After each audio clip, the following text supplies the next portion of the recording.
everyone, good evening. Today I will talk about the criteria for a research problem.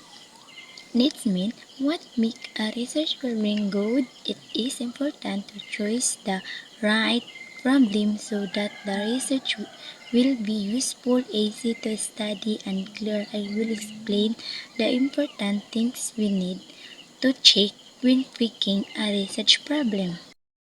What is a research problem? A specific short question that the study aims to address the foundation of any research project. Choosing the right problem is critical for success. Clarity. The problem must be clear, stated and well defined, avoid vague terms or base questions. Example. What factor affect student online learning performance? Reusability. The student should be practical and double consider time, budget, tools, and skill. Do you have access to data or participants? Relevance. The problem should be important and meaningful. It must address a real issue in society, community, or a field of study. Adds value to knowledge or practice. Reachability. The problem should be answerable using it. It must be open to specific investigation. Avoid questions that are based on personal opinion.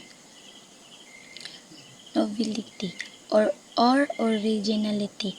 The topic should affect something new or different, should fill a gap in knowledge about on past research. Even a small new angle is value.